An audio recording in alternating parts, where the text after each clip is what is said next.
Iran पर Israel का ताबड़तोड़ प्रहार जारी। 60 फाइटर जेट से ईरान के कई ठिकानों पर attack. 60 fighter jet, 60 fighter jet से ईरान के कई ठिकानों पर अटैक। हमले में बैलिस्टिक मिसाइलों का भी इस्तेमाल। इजराइल के अटैक से ईरान के कई शहर धुआं धुआं। इजराइल ने कहा था कि अगर आपकी मिसाइलें इजराइल में आती रहेंगी तो फिर देखिए हम क्या करते हैं, और ये दिखाई दे रहा है। इस समय जो ये तस्वीर आप देख रहे हैं, देखिए तेहरान से उठता हुआ धुआं, ये बता रहा है कि अलग अलग जगहों का, खास तौर से राजधानी तेहरान का क्या हाल किया गया है, इस्फहान का क्या हाल किया गया है, फोर्डो का क्या हाल किया गया है। और ये देखिए अगली खबर की तेहरान पर इजरायली वायुसेना की अब तक की सबसे बड़ी स्ट्राइक है। 60 फाइटर जेट्स। शहर के कई इलाकों में भीषण आग, लगातार धमाकों से दहशत। रिहायशी इलाकों के पास तक धमाकों की गूंज, लोग घर छोड़कर भागे। तेहरान में सेंट्रीफ्यूज प्रोडक्शन साइट पर भी हमला। साइट पर यूरेनियम को एनरिच करने, शुद्ध करने का काम होता था, यूरेनियम को प्रोसेस करने का काम होता था। तेहरान में भी ये काम चल रहा था। आप जानते हैं इस्फहान में, फोर्डो में ये काम चल रहा था, नतांज में ये काम चल रहा था, लेकिन तेहरान में भी ये काम किया जा रहा था और उन तमाम जगहों को निशाना बनाया जा रहा है। और अभी तक ये 60 फाइटर जेट्स के साथ, और जब ये कह रहा है अमेरिका और इजराइल ने ये बात पहले ही कही थी कि अब ईरान के आसमान पर हमारा नियंत्रण है, तो ये बात दिखाई भी दे रही है। 60 फाइटर जेट्स के साथ हमले किए गए। अलग अलग जगहों से आई ये तस्वीरें देखिए, आग बरस रही है ईरान के आसमान से।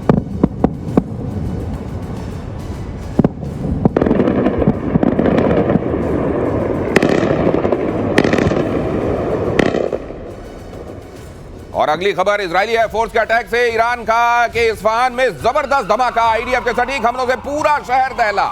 ईरान के काशान शहर पर भी इजरायली फोर्स का एयर स्ट्राइक। हमले में पुलिस हेडक्वार्टर ध्वस्त।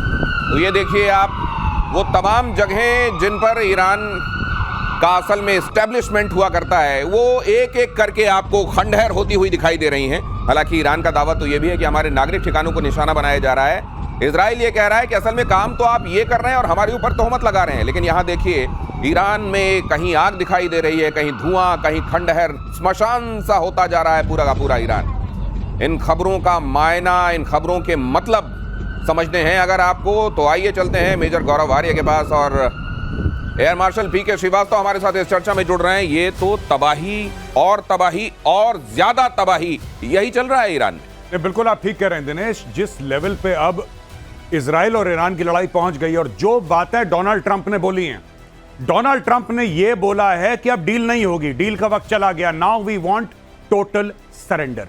एक जमाना था कि जब दुनिया कहती थी ईरान से कि साहब बातचीत कर लेते हैं, मोल भाव कर लेते हैं, आप थोड़ा सा पीछे हटो, हम थोड़ा सा पीछे हटते हैं, चलो बीच का पाथ निकालते हैं। ईरान ने मना कर दिया। आज की तारीख में नेतन्याहू ने मन बना दिया है कि इसको गाजा बना देगा तेहरान को, और वो कर भी रहा है। जो आप कह रहे हैं कि 60 हवाई जहाज किसी देश की राजधानी के ऊपर कैसे उड़ सकते हैं, हाउ इज इट पॉसिबल? इसका मतलब आपका एयर डिफेंस का सिस्टम उसने पूरा का पूरा ध्वस्त कर दिया है, ये चकनाचूर कर दिया है। अब इन लोगों के पास और कोई चारा नहीं है, ऊपर से मौत बरसेगी, ये बात तय है। और जो सर बता रहे थे ना, वो पेनिट्रेटर, वो जीबीयू सर जो आपने बताया था 57 जीबीयू 57 के बारे में सर ने बताया था, उसमें यह सलाहियत है कि 200 फुट नीचे जमीन पे जाके फटता है। पहले वो ड्रिलिंग मशीन की तरह ड्रिल करता है, फिर वो जाएगा, फिर नीचे चाहे न्यूक्लियर हो चाहे खमेनेई हो, दोनों को ढूंढता है वो। दिनेश, एक और बात है, अगर आपको याद रखना है, गजब बॉम्ब है, अंदर जाकर फटता है जीबीयू। और ये सत्ताधीशों एक बात और है, ये कारनामा इजराइल पहली बार नहीं कर रहा है। इसने ऑप ओपरा के नाम से बगदाद में 1981 में ऐसे ही F-16 जाके मारा था, उनका जो न्यूक्लियर प्लांट था। उसके बाद 2006 या 7 में सीरिया में मारा था। सर इतिहास आपसे जानेंगे, आज तो ये वर्तमान में बता दीजिए कि इनका बाबर 373 और S-300 कहीं कुछ तो करते दिखाई देना चाहिए। कैसे करेगा? उन्होंने तो सारे मार दिए। आप सुन नहीं रहे हैं, 100 से ज्यादा लॉन्चर्स मार दिए। ये कह रहे हैं कि अक्टूबर में ही पिछले साल निपटा दिया था 2024 में। ये बात सही है कि अभी अभी इनको ढेर किया है ये ड्रोन से? कुछ तब ढेर किए थे, कुछ नीचे तो सेना है। नीचे जो उनकी जो मोसाद की यूनिट्स भी चल रही है साथ साथ। तो मतलब इनके आसमान में अभी ये चाहें तो ये परिंदे को भी नहीं मार सकते। मैंने आपको बताया उसका वर्चस्व ये है कि आप रिफ्यूलिंग कर रहे हैं। ये तो मतलब ये तो कंपनी बाग में टहलने जैसा हो गया कि आराम से गए और टहलते हुए आप चाय पी रहे हैं। ये वो वाली बात है। अगर एयर टू एयर मतलब एयर में अगर रिफ्यूलिंग हो रही है तो तो आप ये समझ लीजिए कि कितने निश्चिंत हैं वो फाइटर जेट से ऊपर रिफ्यूल कर रहे हैं। ईरान के पश्चिमी बॉर्डर से फौज पीछे हटी। अगली खबर देखिए, इजराइल के लगातार हमलों से डरी ईरानी फौज, पश्चिमी बॉर्डर छोड़कर मध्य ईरान की तरफ भागी फौज। लेकिन इस्फहान तक भी अगर हमले हो रहे हैं तो फिर ये कहां तक भागेंगे? मुझको लगता है अगर वहां तक इजराइल की पहुंच है तो वो इतना भाग के भी कहां जाओगे? देखिए, जहां भागने का उनका मन था, जिस देश ने इनको वादा करा था कि 80 भी मुसलमान थे, तो सिर्फ मुसलमान, उसने अपना बॉर्डर बंद कर दिया भाई। हाँ, बॉर्डर बंद कर दिया उसने बॉर्डर बंद कर दिया। और वो कह रहा है कि जबानी तुम्हें कुछ भी चाहिए, अगर तुम्हें ट्विटर पे, इंस्टाग्राम पे, फेसबुक पे कोई भी मदद चाहिए तो तुम बताओ। इंस्टाग्राम पे जो मदद चाहिए हम तुम्हारे साथ हैं, लेकिन जमीनी मदद हम तुम्हारी नहीं कर पाएंगे। इन लोगों ने अपना बॉर्डर कर दिया है बंद, सील पैक हो गया है ईरान और पाकिस्तान का बॉर्डर। अब बेचारे भाग के जाएंगे, कहां जाएंगे? ये मिडिल ईस्ट का नक्शा थोड़ा समझने की कोशिश करते हैं, खासतौर से ईरान। अब ये ईरान यहां दिखाई दे रहा है, ये इराक यहां दिखाई दे रहा है, और यहां पर ये इजराइल दिखाई दे रहा है, ये सीरिया के बाद। बिल्कुल, ये ऊपर टर्की है इस तरफ। ये ईरान में यहां पे जो हमले हो रहे हैं, मतलब ये क्या अब इस तरफ भाग रहे हैं, और यहां पाकिस्तान से ये तवक्को है कि गेट खोल दो। ये देखिए, ये जो इलाका है, इस इलाके को कहते हैं सिस्तान बलोचिस्तान। अच्छा, ये सिस्तान बलोचिस्तान है, ये पाकिस्तान वाला बलोचिस्तान है, ठीक है, तो पाकिस्तान में है, और इधर भी अफगानिस्तान में। ये पूरा यहां पे जहां पे ये है पूरा, ये पूरा इलाका भाइयों ने ब्लॉक कर दिया कि तुम इधर मत आना, तुम इधर आना मत, इधर कोई जाएगा नहीं, क्योंकि अफगानिस्तान है। ठीक है, यहां पे सुन्नी मेजोरिटी है। शियाओं के साथ क्या करेंगे आप भली भांति परिचित हैं। यहां पे इराक है, इराक का वैसी बेड़ा गर्क हो रखा है, राइट, बहुत मुश्किल है। एक उनको उम्मीद थी पाकिस्तान से, पाकिस्तान ने इन्होंने पीठ पे खंजर उतारा। लेकिन वो पाकिस्तान वाले कह रहे हैं कि भाई साहब, अगर यहां हमने कर दिया, हमको अपना पूरा फौज का ज्यादातर हिस्सा यहां डिप्लॉय करना पड़ेगा। इधर वाले में क्या होगा फिर? तहरीक तालिबान पाकिस्तान, उसके लिए फ्री फॉर ऑल हो जाएगा। और वहां मोदी जी कह रहे हैं कि ऑपरेशन सिंदूर खत्म नहीं हुआ। हाँ, ये भी सैंडविच कहते हैं इसको। और नहीं, दूसरी बात और, बेंजामिन नेतन्याहू ने कई साल पहले कहा था कि ईरान के पास और पाकिस्तान के पास न्यूक्लियर नहीं होना चाहिए। तो अब इस बात से पाकिस्तान में हड़बड़ी मची हुई है कि ईरान का तो जो हो रहा है वो हो रहा है, हमारा अगला नंबर है क्या? अब ये देखिए, जज्बे वाली कौम है। मैं इनके टेलीविजन प्रोग्राम देख रहा हूं पिछले 4-5 दिन से, और पाकिस्तान में इतना खौफ है, इतना खौफ है। कहता है एक बात करता है अखंड भारत की, एक बात करता है ग्रेटर इजराइल की, तो कहता है फिर खान साहब आप बताइए क्या चल रहा है? कह रहा अरे भाई, बीच में हमें ना निपटा दें ये दोनों मिलके, क्योंकि इनके बॉर्डर मिल जाएंगे। फिर ये बातें चल रही हैं। मारा जा रहा है ईरान को, और थप्पड़ जो है ना वो उधर जाकर पाकिस्तान तक को लग रहा है। अब ये देखिए क्यों होता है। आपको मालूम है, अगर एक कमरे में परीक्षार्थी बैठे हुए हैं और अचानक फ्लाइंग स्क्वाड आ जाए और नकल चेक करने लगे कौन कौन लेकर आए, वो जो कोने में बैठा होता है ना, अंदर लेकर, वो भी खर्रा लेकर फड़फड़ा रहा होता है कि न जाने यहां ना आ जाए। यही हो रहा है पाकिस्तान के साथ। ईरान में बड़े पैमाने पर internet blackout, social media platform इस्तेमाल करने पर पाबंदी। ईरानी सरकार ने अपने नागरिकों को चेताया, व्हाट्सएप, टेलीग्राम का इस्तेमाल न करें, किसी भी लोकेशन बेस्ड ऐप का इस्तेमाल ना करें। इजरायली टारगेट किलिंग के बाद अलर्ट जारी, इजरायली ऐप्स के जरिए ट्रैक कर रहा है, ईरान कह रहा है। अब ये इनको हर जगह भूत नजर आ रहा है, यहां भी भूत, वहां भी भूत। अगर ये कर भी रहे हो तो इतने सारे कमांडर मारे जाने के बाद खामेनेई कह रहे हैं कि वो हो सकता है मॉस्को रवाना हो गए हो, कहीं किनारे से निकल लिए हैं। इस तरह की स्थिति में आपको व्हाट्सएप से डर लग रहा है? दिनेश, आप ये कह रहे थे ना ट्विटर पे सपोर्ट करेंगे, व्हाट्सएप पे सपोर्ट करेंगे, वो भी बंद हो गया। सपोर्ट कैसे रिसीव करेंगे? पाकिस्तानी व्हाट्सएप भी नहीं भेज पाएंगे कि हम आपके साथ खड़े हैं, आप चिंता मत करिए, आप बिल्कुल फिक्र ना करें, पाकिस्तान एटमी मुल्क, पाकिस्तान आपके साथ। कह रहा व्हाट्सएप। बेसिकली क्या है, मैं आपको बता दूं कि इन लोगों ने 2-3 गलतियां करी। सबसे पहले सीनियर कमांडर्स को एक लोकेशन छोड़िए, इनको एक गाड़ी में भी ट्रैवल नहीं करना चाहिए। ये भाई 5-5, 6-6 बिल्कुल जैसे अंगूर का गुच्छा होता है, अंगूर के गुच्छे की तरह ये लोग लटक रहे थे एक कमरे में। अब अंगूर का गुच्छा आप दिनेश भाई देखोगे, आपके मुंह में पानी आएगा। बिल्कुल, इजराइल के मुंह में पानी आ गया। इजराइल ने वहीं पे बम मारा जहां पे अंगूर का गुच्छा था। एक साथ 5-5, 6-6 निपटे इनके। ये चीज हो गई। अब इनको डर लग रहा है कि व्हाट्सएप, टेलीग्राम, अरे भाई चिड़िया चुग गई खेत, तुम्हारा जो खेल होना था वो खेल हो चुका है। अब व्हाट्सएप, अब एक बात बताइए, कोई बेचारा सब्जी बेचने वाला तेहरान में, वो व्हाट्सएप चलाएगा, इजराइल उसकी लोकेशन जान के क्या करेगा? ये तो आपके जो सरकार वाले, और ये खुद ट्वीट कर रहा है खामेनेई। मैंने अपनी ट्वीट में मैंने उसको बोला था कि सर ऐसा है कि आप कोई भी इलेक्ट्रॉनिक डिवाइस ऐसी अपने साथ लेकर मत चलना, और अगर किसी ने आपको कोई मोबाइल फोन गिफ्ट करा है ना कुछ दिन पहले, तो आप सबसे पहले उसको ठिकाने लगाओ, क्योंकि यहूदी ढूंढ रहे हैं आपको। ये Jews are looking for you। घड़ी घड़ी मोरा दिल धड़के, हाय धड़के क्यों धड़के, घड़ी गिफ्ट की गई थी मुनीर की तरफ से। कहीं घड़ी, फोन, ये सब गिफ्ट में लेकर आप इसलिए तो शिकार नहीं बन रहे हैं। ट्रम्प का दावा, खामेनेई कहां? अमेरिका को पता है फिलहाल खामेनेई को नहीं मारेंगे। We know, but for the time being will not kill, ये कहा है ट्रंप ने। ईरान बगैर शर्त सरेंडर करे, हमारा धैर्य चुक गया तो फिर और ज्यादा खतरा हो जाएगा। अच्छा, ये ट्रंप जो है, पर एक बात तो मुझको लगता है इजराइल ने इनको बयान देने के लिए रखा है क्या? नहीं, एक तो बयान देने का, ट्रंप ने बोला हम तुम्हें नहीं मारेंगे, फिलहाल के लिए नहीं मारेंगे। हाँ, फिर कल पता लगेगा कि हो गया, फिर वो वही बात करेगा जो हम कल कह रहे थे कि मैं मजाक कर रहा था। हाँ, मजाक।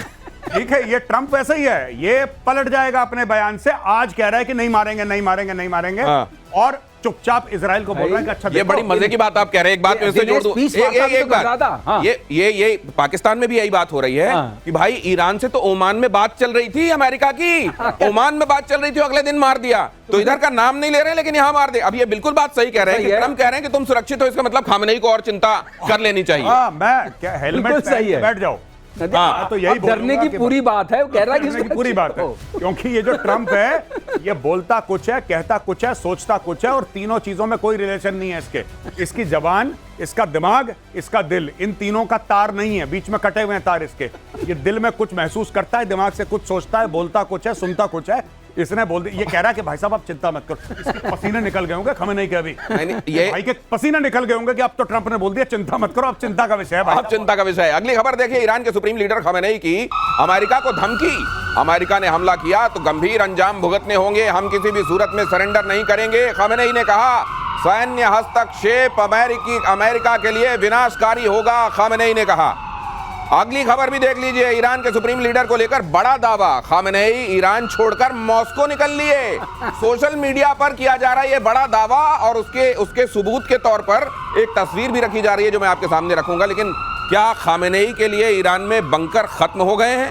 ये तस्वीर रखी गई है, देखिए। ये पीके श्रीवास्तव सर, आप इसको समझाइए जरा। UAE 129, ये कहा जा रहा है कि भाई साहब ये ईरान में, बाकी देखिए पूरा एयर स्पेस कहीं कुछ नहीं दिख रहा है, ये निकल प्लेन जा रहा है, ये निकल लिया मॉस्को की तरफ से, ये निकल लिया। हाँ, तो ये निकल लिया इसलिए क्योंकि वो खामेनेई चले गए, उन्होंने समझ लिया कि ये जो ट्रंप है ये विश्वसनीय नहीं है, कह रहा है कि आप सुरक्षित। ऐसे ही ट्रंप ने कहा कि हमको लोकेशन पता है लेकिन हम कुछ नहीं करेंगे, वैसे उन्होंने लोकेशन बदल दी। दिनेश, ये पूछिए गया क्यों मॉस्को? क्योंकि अभी पुतिन ने इनको हैप्पी बर्थडे कहा है ट्रंप को। अच्छा, उसका ख्याल रखते हुए उसने कहा मॉस्को ही सुरक्षित जगह है। और बंकर की आप बात कर रहे हैं, इस बंकर में घुसेंगे जब बंकर 200 फीट नीचे, 300 फीट नीचे वाला बंकर सुरक्षित नहीं है। तो कौन सा बंकर सुरक्षित? तो फिर अगर बंकर सुरक्षित नहीं है, उधर मॉस्को जा रहे हैं और उधर ट्रंप कह के आए कि G8 से रशिया को नहीं निकालना चाहिए था, उधर पता चला पुतिन ने फोन करके बोला कि हाँ खामेनेई जी हमारे पास सुरक्षित हैं। ये इससे कौन? पूरी सुरक्षा है, पूरी सुरक्षा है, बिल्कुल। सुरक्षा में कोई कमी नहीं है। ये बिल्कुल संभव है। अब ये सिस्टम से बाहर है, अब ये सिस्टम से बाहर। अब आप ये देख लीजिए कि अगर इन्होंने बयान दिया हम सरेंडर नहीं करेंगे, उसके तुरंत बाद एक प्लेन टेक ऑफ करता है और मॉस्को की तरफ निकल लेते हैं, और वो कह रहे हैं कि अमेरिका को ये बहुत भारी पड़ेगा, और पता चल रहा है वो मॉस्को में पुतिन के बगल में बैठे। आप सोचिए वैसी स्थिति, कैसी स्थिति है ईरान के लिए, ईरान की आवाम के लिए। ईरान पर जंग में उतरने की तैयारी में ट्रंप। अगली खबर देखिए, अमेरिकी अफसरों का बड़ा दावा, न्यूक्लियर साइट्स पर अमेरिका हमला कर सकता है। फोर्डो साइट पर इजराइल के साथ मिलकर अटैक पर विचार चल रहा है। ट्रंप आज रात युद्ध में कूद सकते हैं, इजरायली मीडिया कह रही है। किसी ने कहा मेजर साहब कि फोर्डो की स्पेलिंग बनती है FORDO, फोर्डो। अब ये फोड़ दो कह रहे हो, और फिर इजराइल की क्या गलती है? फिर इजराइल बोलेगा हमने तो वही सुना जो आपने बोला। ये B-52 इनके बॉम्बर्स हैं, डीगो गार्सिया में 6 के 6 पड़े हुए, 6 के 6, और उसमें वो GBU-57 उन्हीं में लोड रहता है। वो 2-4-1 में डाल के 6 के 6 उड़े। अच्छा, उनका जो रेडियस है पूरा फ्लाइंग का, यानी कि जितने वो जाके वापस आ सकते हैं, वो 11-12 हजार किलोमीटर अपना ट्रैवल कर सकते हैं विदाउट रिफ्यूलिंग। यानी कि यहां से अच्छा, दूसरी चीज वो स्टेल्थ है, दे आर स्टेल्थ। तो आप स्टेल्थ की वैसे जरूरत नहीं है इस वक्त, तेहरान का जो बेड़ा गर्क हो रखा है ईरान का, स्टेल्थ की कोई जरूरत नहीं है। आप एक बस को भेजेंगे, बस का भी नहीं उनको पता लग रहा, ये तो खैर स्टेल्थ है। तो वो जाएगा डीगो गार्सिया से, और जाएगा और वहां पे पूरे बम गिरा के वापस आ सकता है with in a matter of few hours. और दिनेश, खास बात यह है कि अगर 200 फीट तक गया, एक के ऊपर दूसरा जा सकता है। हाँ, तो 200-400 हो गया फिर। हाँ, तो 400। तो ये बचने वाली जगह नहीं है, इसमें कोई शक नहीं है कि ये पता चल गया है ये जहाज उसी लिए है।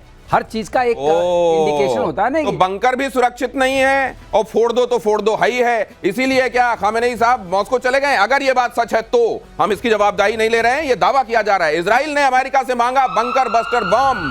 ये लीजिए, कुछ दिनों में ये मांग और लेता है कि उनको पता चल जाए ये बंकर बस्टर बॉम्ब मांगा जो ऑलरेडी ईरान पहुंच के- चुका है। हाँ, जो पहले ही इनके पास हो सकता है कि अच्छा भाई फिर से दे दो, क्योंकि ये मांगना, ये खबर बनना, ये लोगों तक पहुंचना, इसका भी महत्व है। ईरान के परमाणु सेंटर को नेस्त नाबूद करने का प्लान GBU-57A/B यही बता रहे थे। अभी देखिए, सबसे बड़ा नॉन एटॉमिक बॉम्ब पहले गड्ढा खोदता है और अंदर जाके फूटता है और 90-90, 100-100 फीट गड्ढा खोद देता है एक बार में। क्या सरलीकरण है। हाँ, क्या सरलीकरण है। अमेरिका ने अभी तक इस बॉम्ब को इजराइल को देने को लेकर कोई फैसला नहीं किया। अगर यह बॉम्ब इजराइल के हाथ पड़ गया तो इससे ईरान में तबाही मच सकती है।